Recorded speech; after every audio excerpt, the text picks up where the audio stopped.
आज की इस क्लास में सभी भक्तों का स्वागत है। अभी हम कीर्तन से स्टार्ट करेंगे। जय राधा माधव कुंज बिहारी, जय राधा माधव कुंज बिहारी, जय गोपी जन वल्लभ गिरिवर धारी, जय गोपी जन वल्लभ गिरिवर धारी, यशोदानंदन ब्रज जन रंजन, यशोदानंदन ब्रज जन रंजन, यमुना तीर वनचारी, यमुना तीर वनचारी, जय राधा माधव कुंज बिहारी, जय राधा माधव कुंज बिहारी, हरे कृष्णा कृष्णा कृष्णा हरे हरे, हरे राम राम राम हरे हरे, हरे कृष्णा कृष्णा कृष्णा हरे हरे, हरे राम राम राम हरे हरे,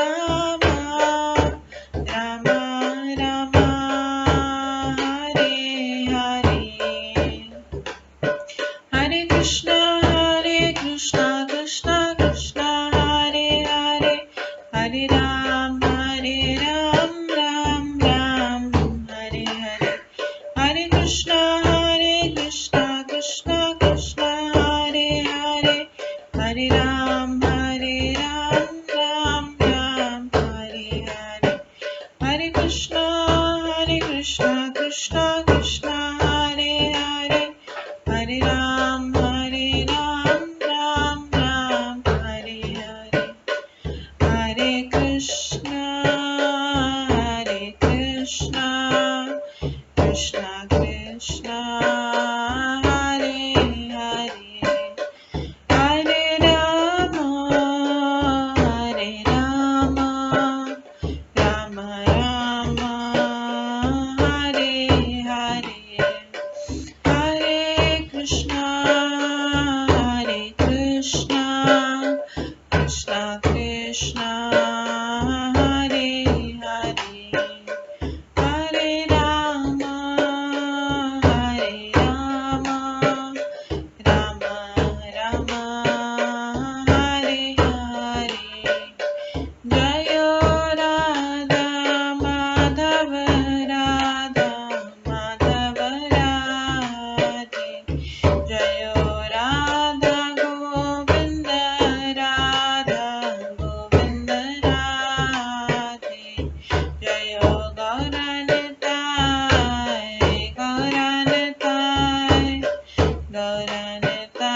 जय गौरनिताय, जय जय प्रभुपाद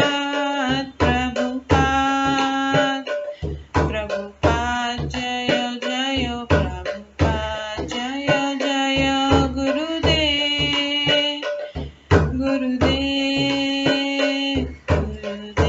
जय जय गुरुदेव, नित्य गौर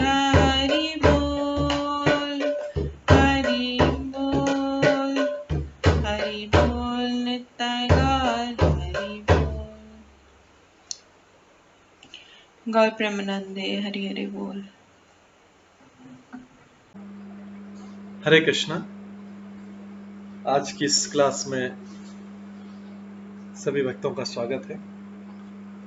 अभी मंगलाचरण से स्टार्ट करेंगे।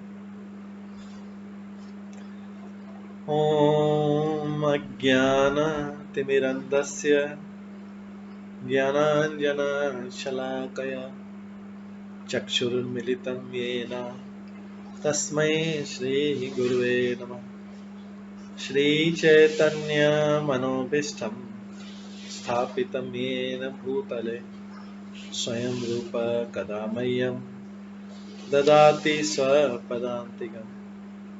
वन्देऽहं श्रीगुरो श्रीयुतपदकमलं श्रीगुरुं वैष्णवांश्च श्रीरूपं साग्रजातं सहगण रघुनाथान्वितं तं सजीवं साद्वैतं सावधूतं परिजनसहितं कृष्णचैतन्यदेवं श्रीराधाकृष्णपादान् सहगण ललिता श्रीविशाखान्वितांश्च नमो विष्णुपदाय कृष्णपृष्ठाय भूतले श्रीमते भक्तिवेदान्त स्वामिन्निति नामिने। नमस्ते सरस्वती देवे गौरवाणी प्रचारिणे निर्विशेष शून्यवादी पाश्चात्यदेशतारिणे वाञ्छाकल्पतरुभ्यश्च कृपा सिन्धुभ्येव च पतितानां पावनेभ्यो वैष्णवेभ्यो नमो नमः। जय श्री कृष्ण चैतन्य प्रभु नित्यानंद श्री अद्वैत गदाधर शिवासादि गौर भक्तवृंद। हरे कृष्णा कृष्णा कृष्णा हरे हरे, हरे राम राम राम हरे हरे। ओम नमो भगवते वासुदेवाय। ओम नमो भगवते वासुदेवाय। ओम नमो भगवते वासुदेवाय। नारायणं नमस्कृत्य नरं चैव नरोत्तमं देवीं सरस्वतीं व्यासं ततो जयमुदीरयेत्। नष्टप्रायेषु भद्रेषु नित्यं भागवत सेवया भगवते उत्तम श्लोके भक्तिर्भवति नैष्ठिकी। कृष्णाय वासुदेवाय देवकी नंदनाय च नन्दगोपकुमाराय गोविन्दाय नमो नमः।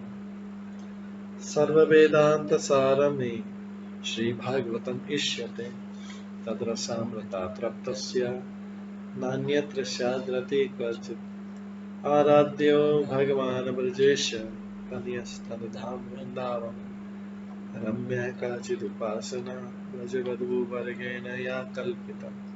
श्रीमद्भागवतं प्रमाणम् अमलं प्रेमकुमार्थमः श्रीचैतन्य महाप्रभुमतम् इदं तत्रादरो न परम्। मूकं करोति वाचालं पङ्गुलङ्घयते गिरिं यत्कृपातमहं वन्दे परमानन्दमाधवम्। हरे कृष्णा।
हरे कृष्णा। आज की इस क्लास में सभी भक्तों का स्वागत है।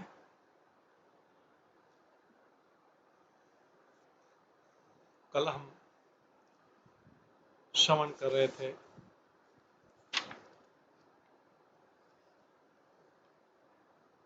भगवान की विभूतियां। जैसे भागवत गीता में भगवान की विभूति बताई गई है, वैसे ही इसमें भी हमने भगवान की विभूतियां को श्रवण किया। भगवान की विभूतियों में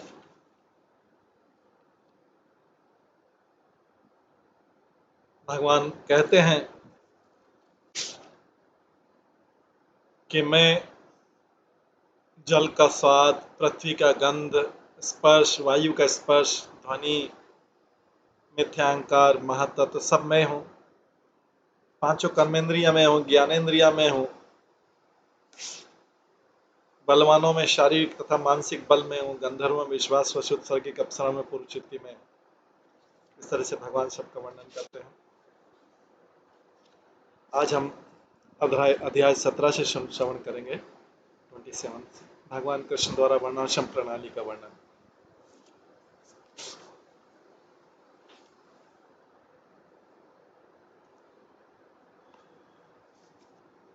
इसमें उद्धव कहते हैं, ये उद्धव और भगवान का वार्तालाप चल रहा है। उद्धव कहते हैं, श्री उद्धव वाचा यस्त्वयाभिहित पूर्वं धर्म तत्भक्ति लक्षण वर्णाश्रमाचारवतां सर्वेषां द्विपदामपि यथानुष्ठीयमानेन त्वयि भक्ति नृणां भवेत्।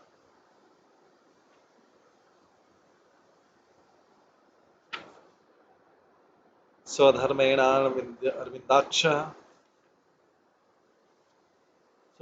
अरविन्दाक्ष तत्मम आख्यातुम अहर्षि। उद्धव कहते हैं, प्रभु इसके पूर्व आपने वर्णाश्रम प्रणाली के अनुयायियों द्वारा सामान्य अनियमित मनुष्यों द्वारा भी अनुकरण किए जाने वाले भक्ति के सिद्धांतों का वर्णन किया। आपने वर्णाश्रम प्रणाली के अनुयायियों द्वारा तथा सामान्य अनियमित मनुष्यों द्वारा भी अनुकरण किए जाने वाले भक्ति के सिद्धांतों का वर्णन किया। हे कमलनयन, आप कृपा करके मुझे बतलाइए कि इन नियत कर्तव्यों को संपन्न करके सारे मनुष्य किस तरह आपकी प्रेमा भक्ति कर सकते। वर्णाश्रम का धर्म का पालन करके किस तरह से सामान्य मनुष्य अनियमित मनुष्य द्वारा भी अनुकरण किए जाने वाले भक्ति के सिद्धांतों का वर्णन किया। हे कमलनयन, आप कृपा करके मुझे बतलाइए कि इन नियत कर्तव्यों को संपन्न करके सारे मनुष्य किस तरह आपकी प्रेमा भक्ति कर सकते। तात्पर्य, पहले कृष्ण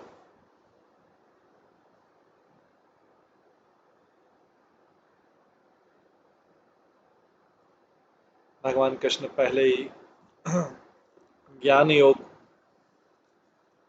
भक्ति योग तथा अष्टांग योग की विस्तृत व्याख्या कर चुके हैं। अब उद्धव ये पूछते हैं कि जो लोग कर्म योग की ओर उन्मुख होते हैं वे किस तरह जीवन सिद्धि अर्थात कृष्ण भावनाओं प्राप्त कर सकते हैं। भगवद गीता में भगवान कृष्ण बतलाते हैं कि वे ही वर्णाश्रम प्रणाली के सृष्टा, चातुर्वर्ण्य मया सृष्टम गुण कर्म विभागश। इसलिए वर्णाश्रम प्रणाली का चरम लक्ष्य भगवान को प्रसन्न करना है। दूसरे शब्द में मनुष्य को भगवान का भक्त बनकर शुद्ध भक्ति की विधि सीखना चाहिए। शुद्ध भक्ति प्राप्त करने की सबसे सरल विधि है भगवत भक्तों की संगति करना।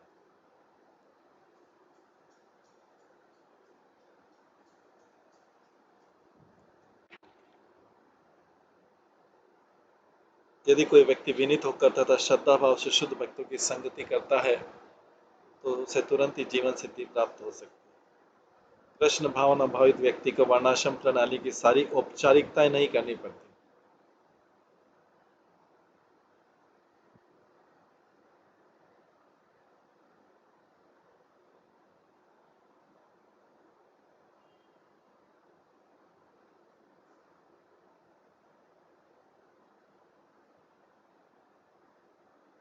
क्योंकि भागवत प्रेम में लीन होने के कारण कृष्ण भावना भावित व्यक्ति समस्त इंद्रिय तृप्ति तथा मनोरथों को स्वतः त्याग देता है। जो मनुष्य वर्णाश्रम प्रणाली का पालन नहीं करते उन्हें यहाँ पर द्विपदाम, दो पैरों वाला कहा गया। दूसरे शब्दों में जो व्यक्ति जीवन के धार्मिक पथ का अनुसरण नहीं करता है वो दो पैर होने के कारण द्विपादम कहलाता है। सामान्य पशु तथा कीड़े भी खाने, सोने, संभोग करने तथा अपनी रक्षा करने में लगे रहते हैं, तो मनुष्य ऐसी निम्न योनि से भिन्न माना जाता है क्योंकि उसमें धार्मिक बनने और अंततः शुद्ध कृष्ण भावनामृत में ईश्वर से प्रेम करने की क्षमता पाई जाती है। तीसरे और चौथे श्लोक में है, पुरा किल महाबाहो धर्मम परमकम प्रभो यत्तेन हंस रूपेण ब्रह्मणे अव्याथ माधव स इदानीं सुमहता कालेन अमित्र कर्षण न प्राय भविता मत न प्राय भविता मत्ते लोके प्राक अनुशासित। हे प्रभु, हे बलिष्ठ भुजाओं वाले, आपने इसके पूर्व अपने हंस रूप में ब्रह्मा जी से उन धार्मिक सिद्धांतों का कथन किया।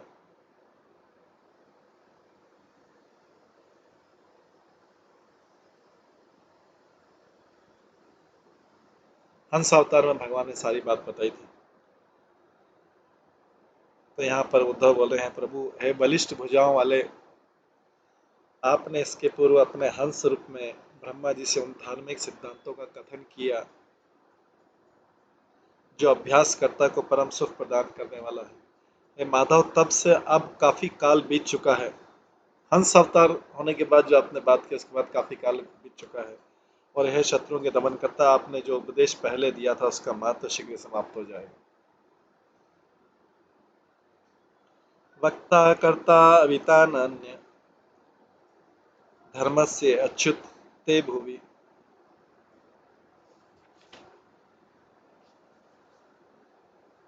सभायाम अपि वैरिच्याम यत्र मूर्तिधरा कला।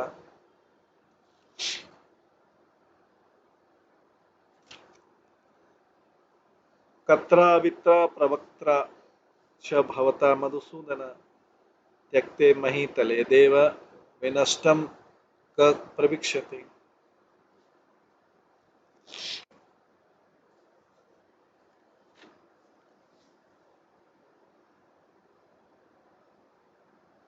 यह अच्युत इस पृथ्वी पर या ब्रह्मा की सभा तक में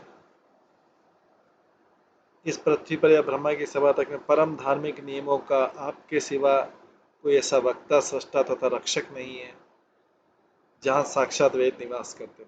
इस तरह मधुसूदन, जब आध्यात्मिक ज्ञान के सृष्टा, रक्षक तथा प्रवक्ता आप ही पृथ्वी का परित्याग कर देंगे तो इस विनष्ट ज्ञान को फिर से कौन बतलाएगा।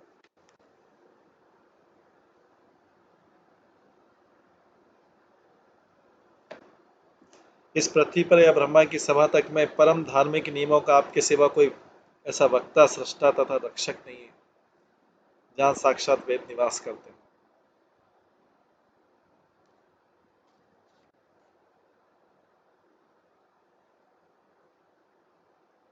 इस तरह मधुसूदन, जब आध्यात्मिक ज्ञान के सृष्टा, रक्षक तथा प्रवक्ता आप ही पृथ्वी का परित्याग कर देंगे तो इस विनष्ट ज्ञान को फिर से कौन बतलाएगा। तत्त्वं न स धर्मज्ञ धर्मस्तद्भक्ति लक्षण यथा यस्य विधीयेत तथा वर्णय में प्रभु।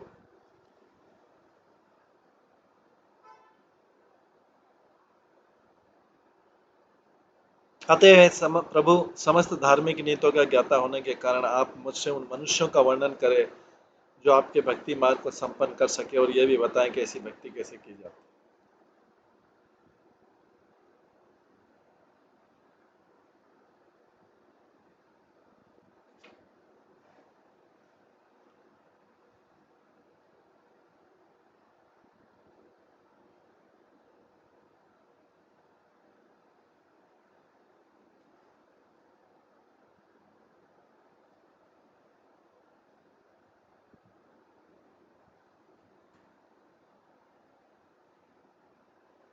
तो अभी उद्धव पूछा, प्रभु समस्त धार्मिक नियमों का ज्ञाता होने के कारण आप मुझसे उन मनुष्यों का वर्णन करें जो आपके भक्ति मार्ग को संपन्न कर सके, और ये भी बता सके कि ऐसी भक्ति कैसे की जाती।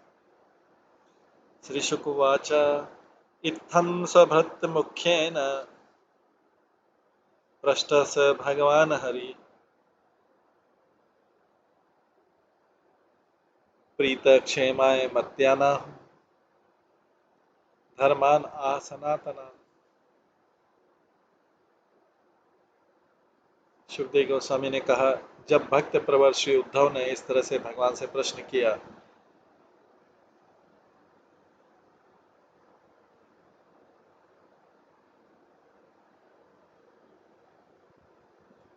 तो सुनकर भगवान कृष्ण प्रसन्न हुए और उन्होंने समस्त जीवों बद्ध जीवों के कल्याण हेतु उन धार्मिक नियमों को बतलाया जो शाश्वत है। भगवान अभी उद्धव को धार्मिक नियम बता रहे हैं, क्योंकि इसमें बोला गया है उचित अच्युत।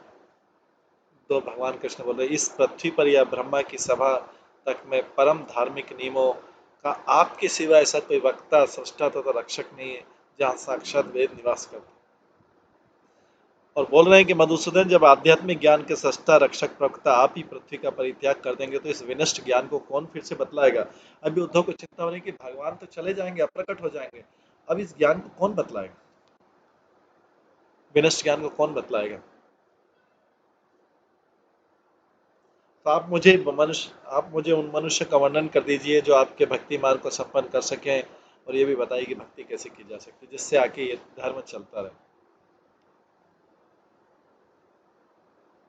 आपने हंस अवतार में जो सारी बात की थी, आप मुझे और भी बता दीजिए।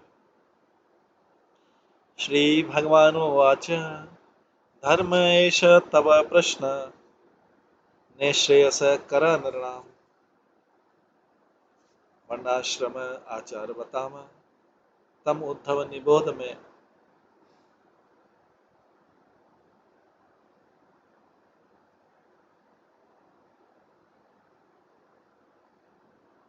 भगवान ने कहा, उद्धव तुम्हारा प्रश्न धार्मिक नियमों के अनुकूल है,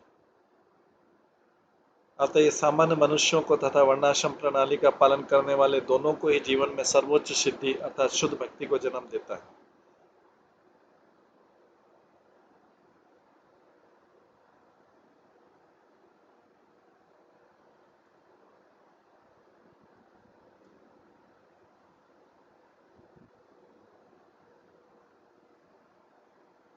भगवान ने कहा, उद्धव तुम्हारा प्रश्न धार्मिक नियमों के अनुकूल है,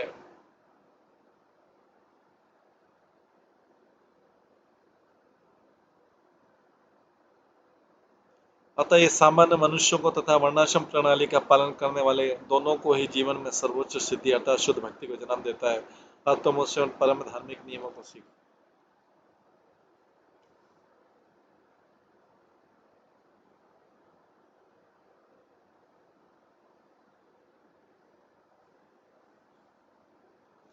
तात्पर्य निःश्रेयस्कर शब्द उसे सूचित करता है जो जीवन के सर्वोच्च सिद्धि कृष्ण भावनावत प्रदान करते हैं, जिसका वर्णन श्री उद्धव से भगवान कर रहे हैं।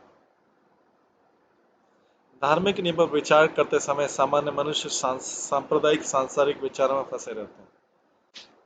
जो विधि जीवन की सर्वोच्च सिद्धि दिला सके उसे ही मनुष्यों के लिए परम शुभ मानना चाहिए।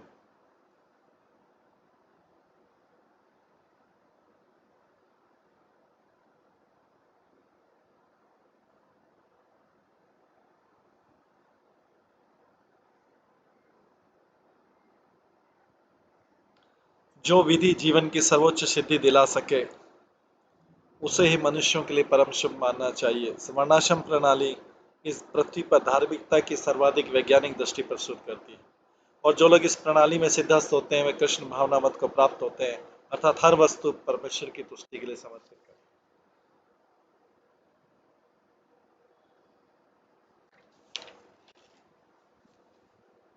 भगवान आगे बताते हैं, आदो कृत युगे वर्णो नृणाम हंसेति स्मृतः कृतकृत्या प्रजा जात्या तस्मात् कृत युगम विदु।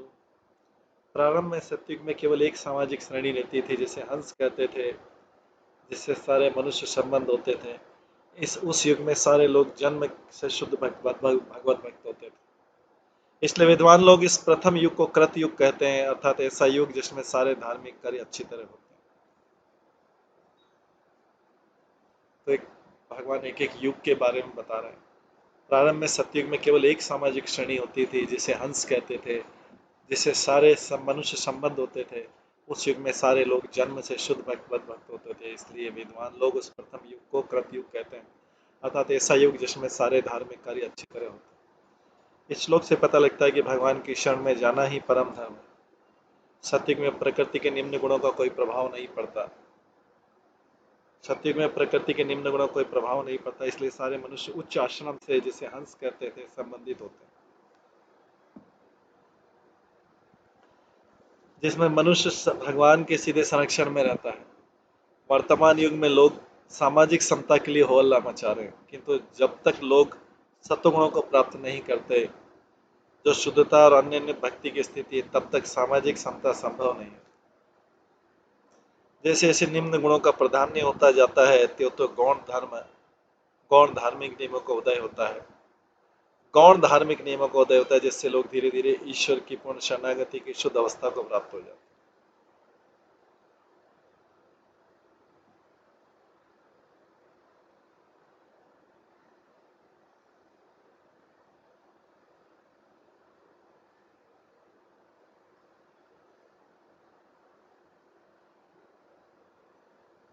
सतयुग में निकृष्ट व्यक्ति नहीं पाए जाते, इसलिए गौण धार्मिक नियमों की आवश्यकता नहीं रहती।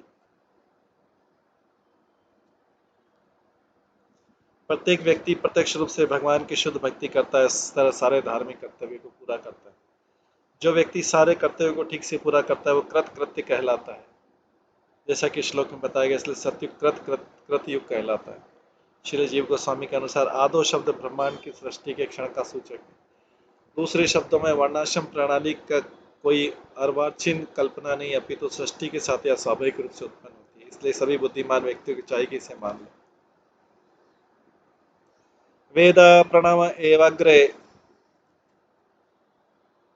धर्म अहम वृषरूप धृक उपासते तप निष्ठा हंसम माम मुक्त किल विषा। सतयुग में अविभाज्य वेद अक्षर ओमकार द्वारा व्यक्त किया जाता है, और मैं ही एकमात्र मानसिक कार्य का लक्ष्य। मैं 4 पैरों वाला धर्म रूपी बैल के रूप में प्रकट होता हूँ, जिससे सतयुग के निवासी तपस्या निष्ठ तथा पाप रहित होकर भगवान हंस के रूप में मेरी पूजा करते हैं। सतयुग में अविभाज्य वेद ओम अक्षर ओमकार द्वारा व्यक्त किया जाता है। सतयुग में अविभाज्य वेद, जो वेद 4 हैं अभी, वो एक हुआ करता था, ओमकार द्वारा व्यक्त किया जाता है, और मैं ही एकमात्र मानसिक कार्यों का लक्ष्य। मैं मैं 4 पैरों वाला धर्म रूपी बैल के रूप में प्रकट होता हूँ, जिससे सतयुग के निवासी तपत्यानिष्ठ तथा पाप रहित होकर भगवान हंस के रूप में मेरी पूजा करते हैं। श्रीमद् भागवतम में आगे बताया धर्म रूपी बैल का वर्णन हुआ है। तप शौचम दया सत्यमी पादा कृत्य कृत्या। सतयुग में आपके 4 पांव तपस्या स्वच्छता दया तथा सत्य के 4 सिद्धांतों द्वारा स्थापित हुए थे। श्री व्यासदेव ने द्वापर के अंत में एक वेद को 4 वेदों में बांट दिया, किंतु सतयुग में सारा वैदिक ज्ञान केवल ओमकार शब्द द्वारा समझा जाता है। इस युग में यज्ञ जैसी कोई अनुष्ठान कार्य नहीं होता था, और प्रत्येक व्यक्ति निष्पाप तपस्वी तथा भगवान हंस के ध्यान में मग्न रहता था।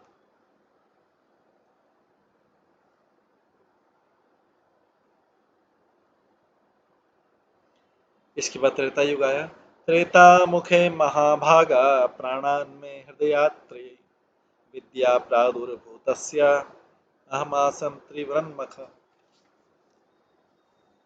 ये परम भाग्यशाली त्रेता के युग में आरंभ में प्राण के स्थान से, जो कि मेरा हृदय है, वैदिक ज्ञान 3 विभागों में प्रकट हुआ। ये है ऋग्वेद, सामवेद और यजुर्वेद। त्रेता के युग के प्रारंभ में प्राण के स्थान से, जो कि मेरा हृदय है, वैदिक ज्ञान 3 विभागों में प्रकट हुआ। ये है ऋग्वेद, सामवेद, यजुर्वेद। तत्पश्चात उस ज्ञान से मैं 3 यज्ञों के रूप में प्रकट हुआ। तात्पर्य त्रेता युग में धर्म रूपी बैल का एक पांव नष्ट हो जाता है, और धर्म का 75% ही 3 वेदों में ऋग साम यजु वेदों के रूप में प्रकट होता है। धर्म का 75% ही तीनों वेदों में। वेद गुरु प्रकट होता है। तब भगवान 3 वैदिक यज्ञों की विधि में प्रकट होते हैं। ये 3 विभाग इस प्रकार है। होता अग्नि में आहुति डालता है और ऋग्वेद का उच्चारण करता है। उद्गाता सामवेद का उच्चारण करता है। और अध्वर्यु जो यज्ञशाला की तैयारी करता है वही यजुर्वेद का उच्चारण करता है। त्रेता युग में ऐसा ही यज्ञ आध्यात्मिक सिद्धि की प्रामाणिक विधि है। इस श्लोक में प्राणात शब्द भगवान के विश्व रूप का द्योतक है। इस रूप का अधिक वर्णन अगले श्लोकों में होगा।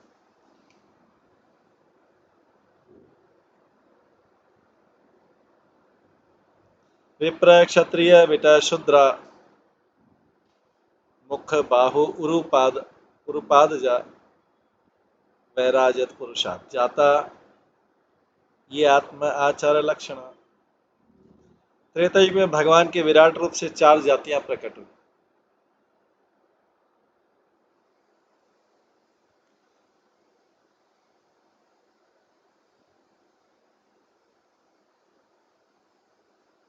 त्रेता युग में भगवान के विराट रूप से 4 जातियां प्रकट हुई है।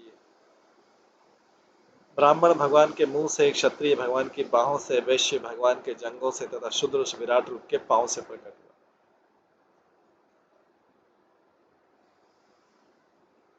प्रत्येक विभाग को उसके विशिष्ट कर्तव्यों तथा आचार व्यवहार से जाना गया। ग्रहाश्रमो जगन्नाथो ब्रह्मचर्य हृदो मम वक्षस्थलात् वनेवास संन्यास शिरसि स्थित। विवाहित जीवन मेरे विश्व रूप के जघन प्रदेश से प्रकट हुआ है और ब्रह्मचारी विद्यार्थी मेरे हृदय से निकले हैं।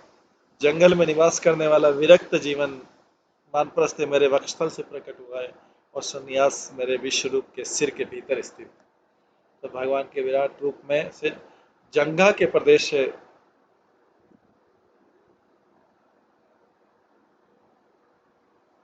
विवाहित जीवन प्रकट हुआ है और ब्रह्मचारी विद्यार्थी मेरे हृदय से निकले।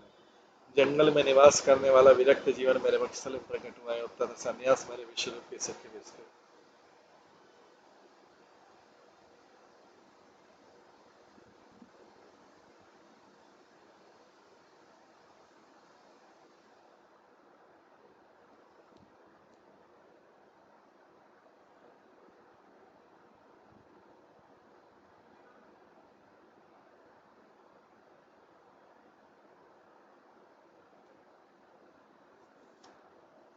ब्रह्मचारी जीवन की 2 श्रेणियां हैं। नैष्ठिक ब्रह्मचारी जो आजीवन ब्रह्मचारी रहता है, जबकि उपकुर्वाण ब्रह्मचारी विद्यार्थी जीवन को समाप्त करके विवाह कर लेता है।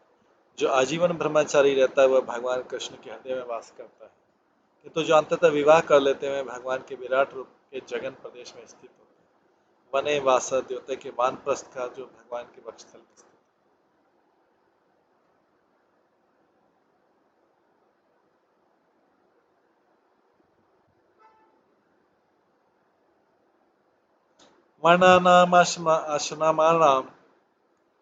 वर्णानामाश्रणानां च जन्मभूमि अनुसारिणी आसन प्रकृत्य नृणाम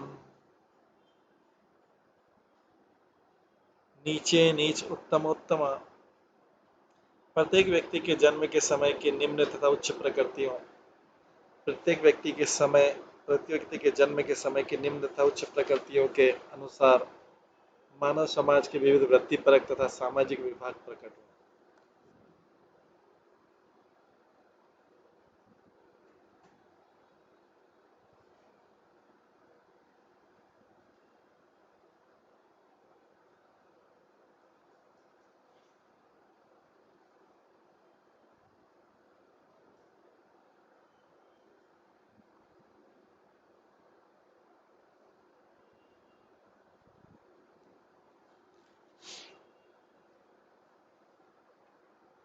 प्रत्येक व्यक्ति के जन्म के समय की निम्न तथा उच्च प्रकृतियों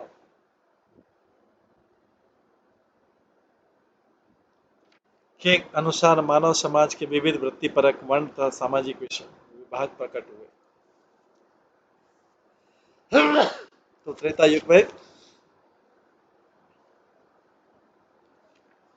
प्रत्येक व्यक्ति के जन्म के समय की निम्न तथा उच्च प्रकृतियों के अनुसार मानव समाज के विविध वृत्तिपरक वर्ण तथा सामाजिक विभाग प्रकट हुए। श्री विश्वनाथ चक्रवर्ती ठाकुर के अनुसार ब्राह्मण तथा सन्यासी भगवान के विराट रूप के सिर पर स्थित होने से अत्यंत सुयोग्य माने जाते हैं।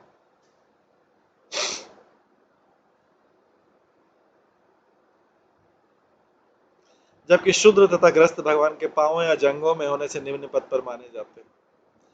जीव एक निश्चित बुद्धि, सौंदर्य तथा सामाजिक परिवेश के साथ उत्पन्न होता है,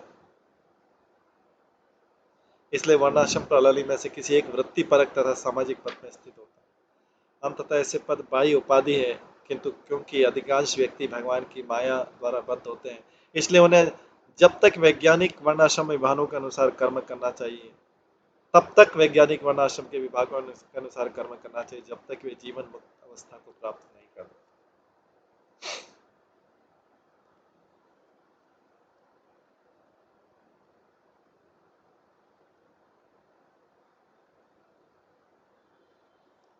शमो दम तप शौचम संतोष क्षांति आर्जवम मत भक्ति च दया सत्यम ब्रह्म प्रकृत्या तुष इमा शांति आत्म संयम तपस्या शुद्धि संतोष सहनशीलता सहज स्पष्टवादिता मेरी भक्ति दया तथा सत्यता ये ब्राह्मणों के स्वाभाविक गुण।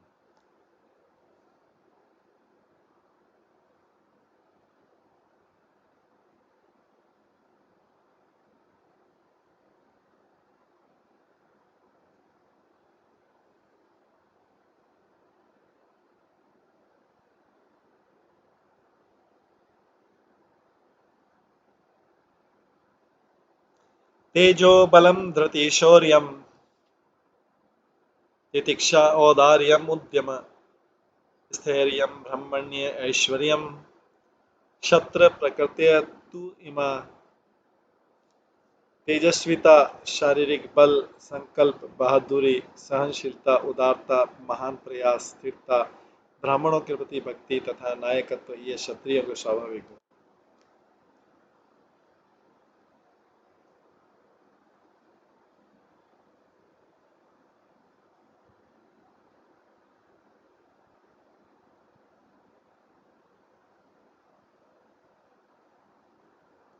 आसक् आस्तिक्यम दाननिष्ठा च अदम्भो ब्रह्म सेवनम अतुष्टि अर्थ उपचय वैश्य प्रकृतय तु इमा वैदिक सभ्यता में श्रद्धा दानशीलता दिखावे से दूर रहना ब्राह्मणों की सेवा करना तथा अधिकाधिक धन संचय की निरंतर आकांक्षा ये वैश्यों के प्राकृतिक गुण हैं।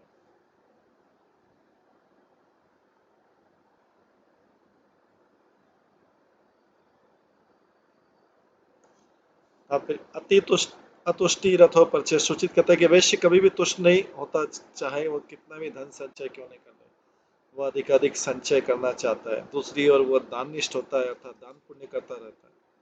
वह ब्रह्म सेवी अर्थात ब्राह्मणों की सहायता करने में सदैव लगा रहता है।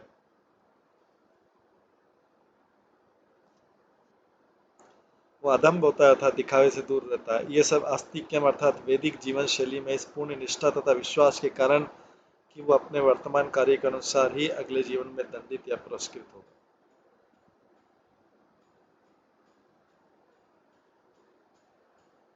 वैश्य में धन संचय की तीव्र इच्छा सामान्य भौतिक लोलुपता जैसी नहीं होती, क्योंकि इस श्लोक में वर्णित उच्च गुणों के आधार पर वो विमल तथा अनुकूलित होते हैं।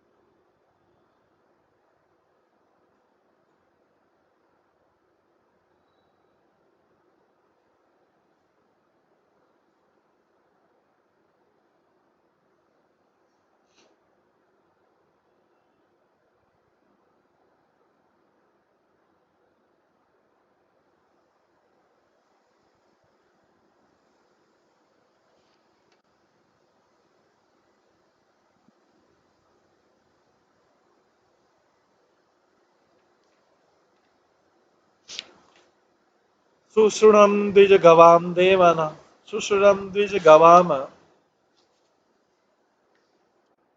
देवानाम चापि माया तत्र लब्धेन संतोष शुद्ध प्रकृति तुम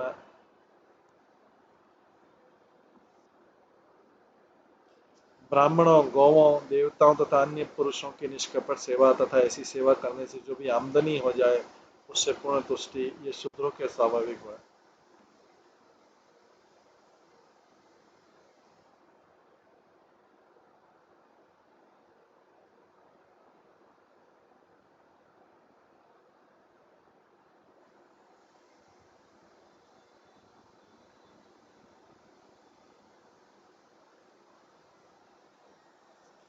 तात्पर्य, जब संपूर्ण सामाजिक व्यवस्था वैदिक आदर्शों के अनुसार समुचित ढंग से कार्य करती तो हर व्यक्ति सुखी तथा संतुष्ट रहता है। यद्यपि शूद्रों को सेवा कार्य करने से जो भी आमदनी होती है उसी से संतुष्ट रहना पड़ता है, किंतु उन्हें किसी भी आवश्यक वस्तु का अभाव नहीं खटकता, क्योंकि समाज के अन्य वर्ण जैसे क्षत्रिय और वैश्य नितांत उदार रहते हैं और ब्राह्मण तो सर्वाधिक दयालु रहते हैं। इसलिए यदि सारी सामाजिक श्रेणियां वैदिक आदर्शों का पालन करें तो कृष्ण भावनामृत के मार्गदर्शन में संपूर्ण मानव समाज को नवीन तथा आनंदमय जीवन प्राप्त हो सके।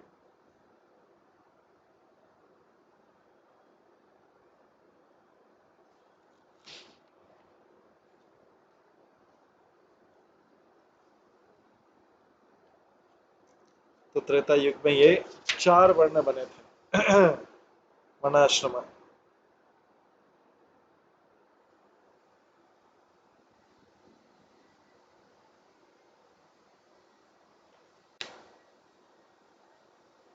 अशोचम मनमृतम स्थेयम नास्तिक्यम शुष्क विग्रह काम क्रोध च तर्षश्च भाव अंत्य अवसायन। अस्वच्छता, बेईमानी, चोरी करना, नास्तिकता, व्यर्थ झगड़ना, काम क्रोध तृष्णा, ये उनके स्वभाव हैं जो वर्णाश्रम प्रणाली के बाहर निम्नतम पद पर।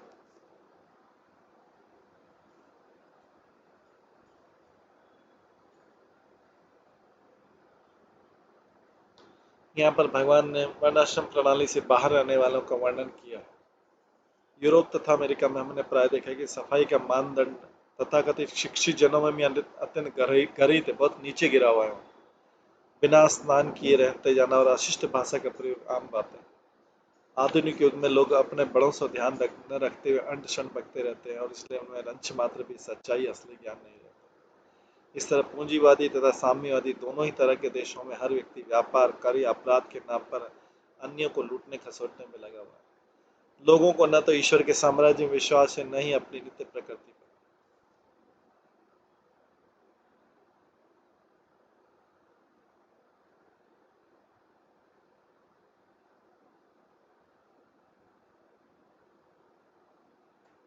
फलस्वरूप उनकी श्रद्धा नितांत क्षीण है। यही नहीं, चूंकि आधुनिक लोग कृष्ण भावनावत में अधिक रुचि नहीं रखते,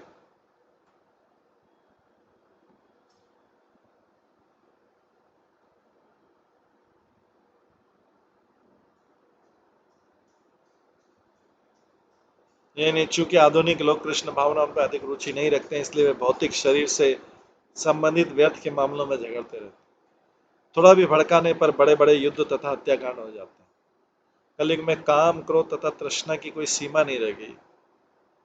यहाँ पर उल्लिखित लक्षणों तथा विशेषताओं को पूरे विश्व में जहाँ पर लोग वर्णाश्रम प्रणाली से च्युत हैं प्रचुर मात्रा में देखा जा सकता है। अपनी पापमयी आदतों के कारण जैसे पशु हत्या, अवैध यौन, नशा तथा जुआ खेलने के कारण अधिकांश लोग चांडाली आसपास बन गए।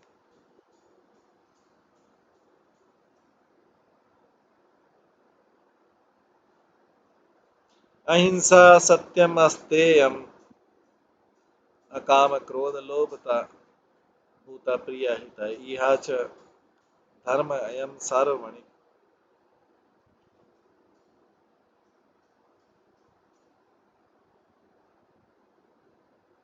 अहिंसा, सत्य, ईमानदारी, अन्यों के लिए सुख तथा कल्याण की इच्छा एवं काम करो तथा लोभ से मुक्ति, ये सभी समाज के सभी सदस्यों के कर्तव्य।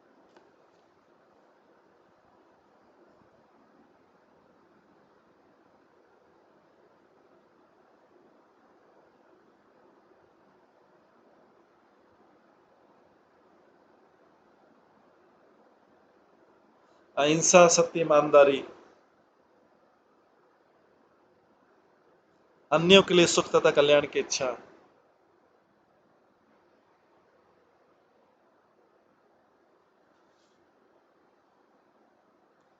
काम, क्रोध तथा लोभ से मुक्ति सभी समाज के सभी सदस्यों के कर्तव्य।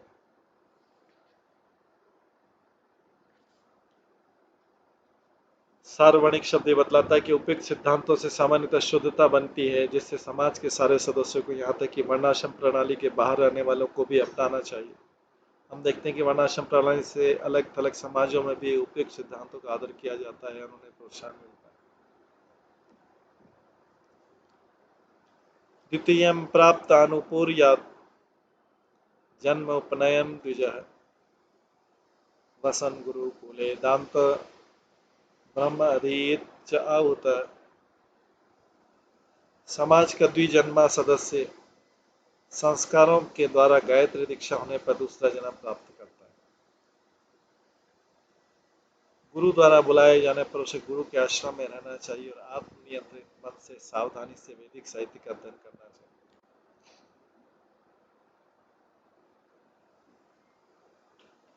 द्विज शब्द ब्राह्मण, क्षत्रिय तथा वैश्य इन तीन उत्तम श्रेणियों का सूचक है जिन्हें गायत्री मंत्र की दीक्षा दी जाती है। इसका अर्थ है आध्यात्मिक दीक्षा द्वारा दूसरा जन्म लेना। मनुष्य का पहला जन्म जैविक होता है अर्थात वीर्य से होता है, किंतु जरूरी नहीं कि वो बुद्धिमान या प्रबुद्ध होगा। ब्राह्मण बालक यदि योग्य हो तो 12 वर्ष की उम्र में गायत्री मंत्र से दीक्षित हो जाता है, किंतु क्षत्रिय तथा वैश्यों के बालक कुछ वर्षों बाद दीक्षित हो जाते हैं। आध्यात्मिक ज्ञान से प्रबुद्ध होने के लिए बालक गुरुकुल में या गुरु के आश्रम में जाकर रहता है। अंतर्राष्ट्रीय कृष्ण भावनामृत संघ ने विश्व भर में ऐसे गुरुकुलों की स्थापना की है और वो व्यक्ति सभी व्यक्ति को आह्वान करता है कि वे अपने बालकों को उचित शिक्षा का प्रबंध करें। प्रत्येक बालक तथा बालिका को आत्मनियंत्रित बनना सीखना चाहिए और प्रामाणिक वैदिक साहित्य के अध्ययन द्वारा प्रबुद्ध बनना चाहिए। इस तरह पशुओं, कीड़ों, मछलियों तथा पक्षियों से भिन्न होकर प्रबुद्ध व्यक्ति दोबारा जन्म ले सकता है और ज्ञान में पूर्ण हो सकता है, जिससे उसे चरम मुक्ति प्राप्त हो सकती है। इस श्लोक में अनुपूर्व्या संस्कारों का सूचक है जिसकी शुरुआत गर्भाधान संस्कार से होती है। सामान्यतः शूद्र तथा वैदिक प्राणी को न मानने वाले लोग ऐसे संस्कारों के प्रति आकर्षित नहीं होते, इसलिए वे आध्यात्मिक जीवन से अनजान रह जाते हैं और प्रामाणिक गुरु से ईर्ष्या द्वेष करते हैं। किंतु जिनका चरित्र क्रमबद्ध परिष्कार विधि से सभ्य बनता है, वे तर्क करना तथा मनमानी करना छोड़ देते हैं, गुरु की उपस्थिति में विनीत बनकर शिक्षा ग्रहण करते हैं।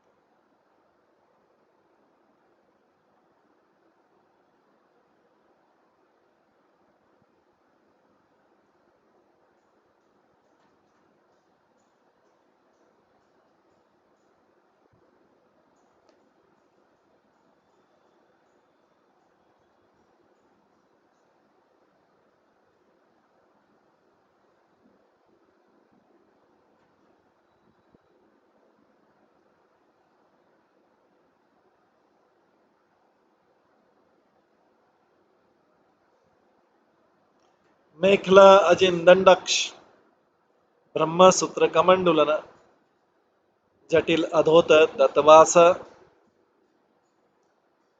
अरक्त पीठ कुशान ददत। ब्रह्मचारी को नियमित रूप से मूंज की पेटी मतलब बेल्ट में मूंज की पेटी तथा मृग चंद्र के वस्त्र धारण करना चाहिए, उसे जटाएं रखनी चाहिए और दंड दंड तथा कमंडल धारण करना चाहिए। उसे अक्ष के मनके तथा जनेऊ धारण करना चाहिए।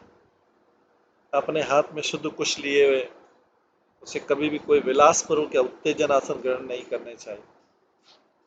उसे व्यर्थ दांत नहीं चमकाना चाहिए और न ही अपने वस्त्रों से रंग उड़ाना या उन पर लोहा करना चाहिए।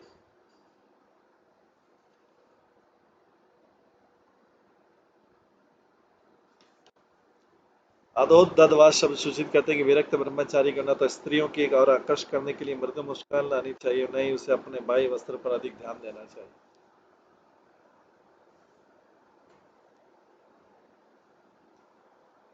ब्रह्मचारी जीवन तपस्या तथा गुरु पालन के लिए है, जिससे बाद में जब वह व्यापारी, राजनीतिक या बुद्धिजीवी ब्राह्मण बने तो चरित्र, अनुशासन, आत्मसंयम, तपस्या तथा नम्रता बनाए रख सके।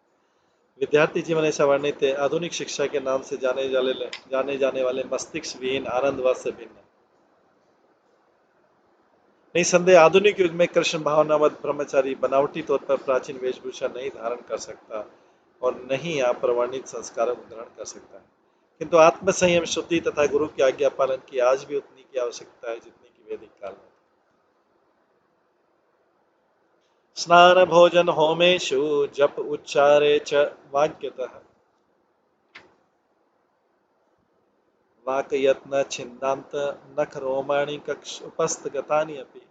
ब्रह्मचारी को चाहिए कि स्नान करते, खाते, यज्ञ करते, जप करते या मल मूत्र विसर्जन करते समय सदैव मौन रहे। वो अपने नाखून तथा काख सहित किसी अंग के बाल नहीं काटे।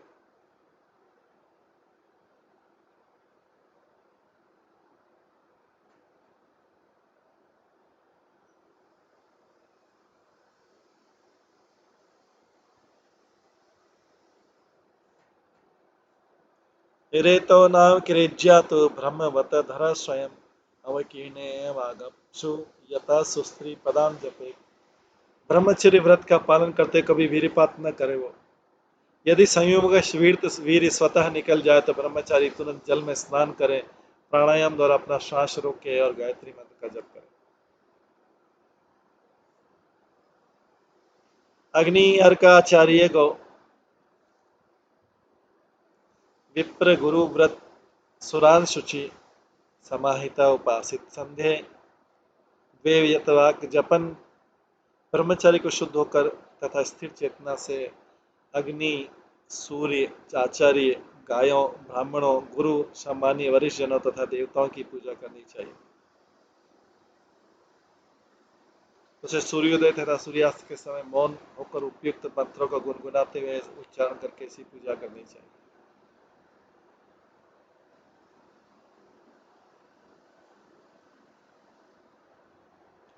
आचार्य माम विजानीयात, आचार्य माम विजानीयात न अवमन्येत करीचित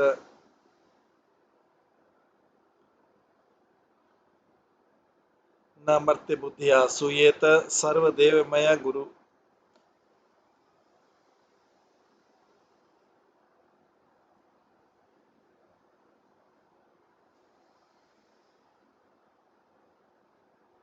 मनुष्य को चाहिए कि आचार्य को मेरा ही स्वरूप जाने और किसी भी प्रकार से उसका अनादर नहीं करे।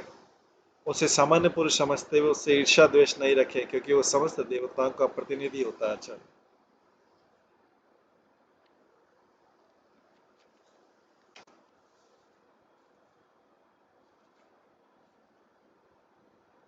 तात्पर्य श्लोक चैतन्य चरितामृत में आया है। श्री श्री प्रभुपाद स्वामी प्रभुपाद ने इस प्रकार टिप्पणी की कि इस श्लोक श्रीमद् भागवतम के इस अध्याय से लिया गया है।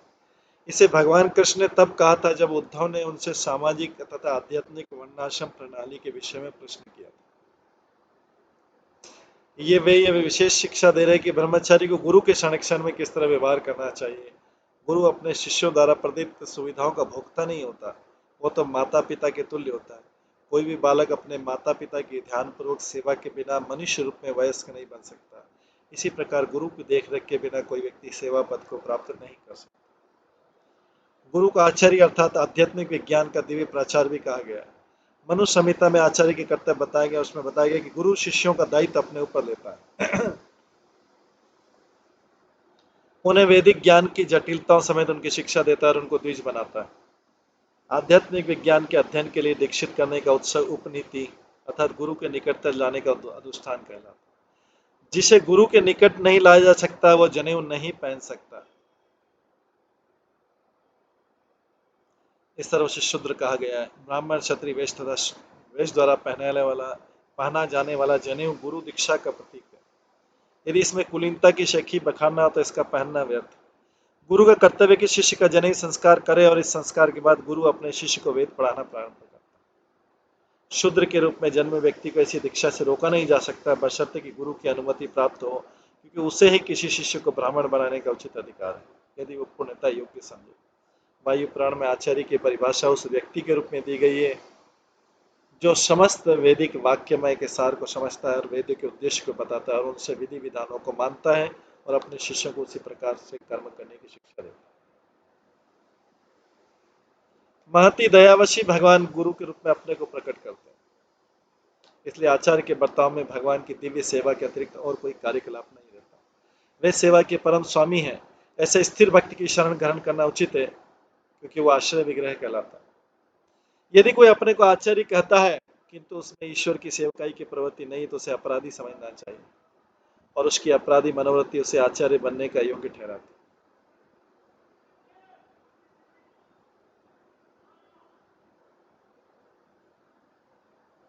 प्रामाणिक गुरु सदैव भगवान की शुद्ध भक्ति में लगा रहता है।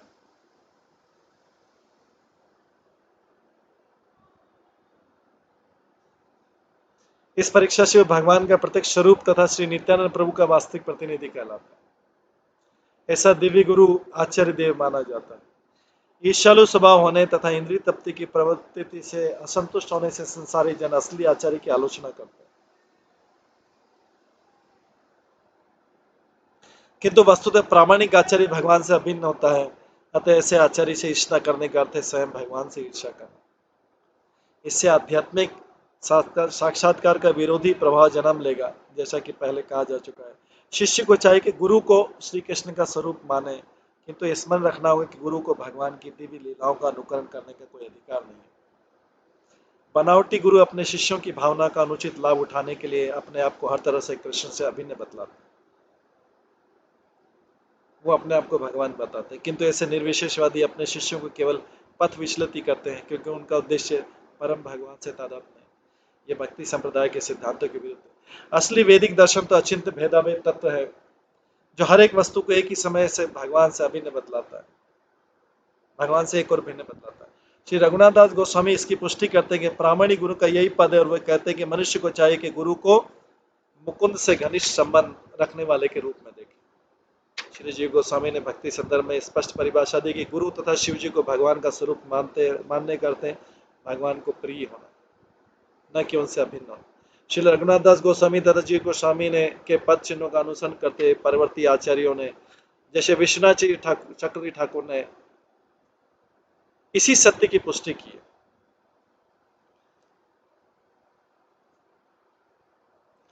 गुरु की स्तुति करते हुए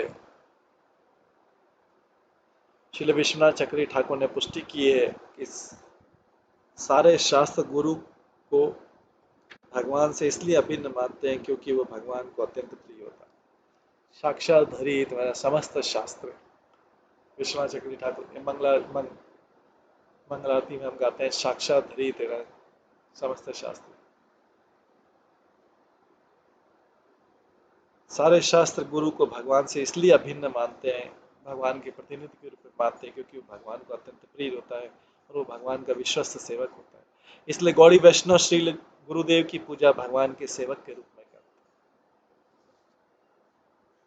समस्त प्राचीन भक्ति साहित्य में तथा श्री नरोत्तम दास ठाकुर, श्री भक्ति विनोद ठाकुर तथा अन्य अनन्य वैष्णव के अर्वाचीन गीतों में गुरु को या तो श्रीमती राधारानी के विशेष संगति के रूप में या श्री नित्यानंद प्रभु का स्वरूप माना गया।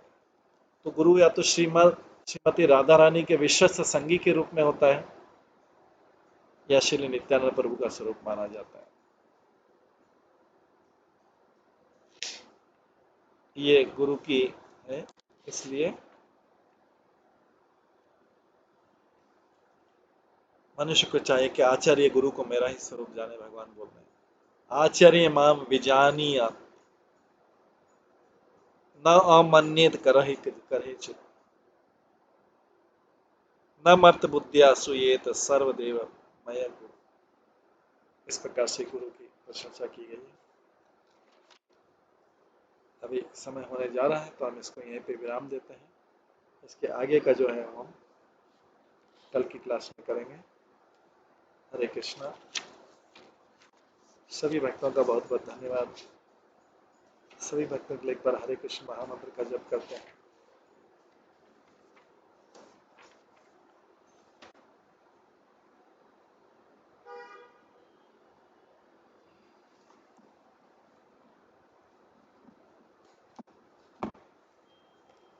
हरे कृष्णा कृष्णा कृष्णा हरे हरे, हरे राम राम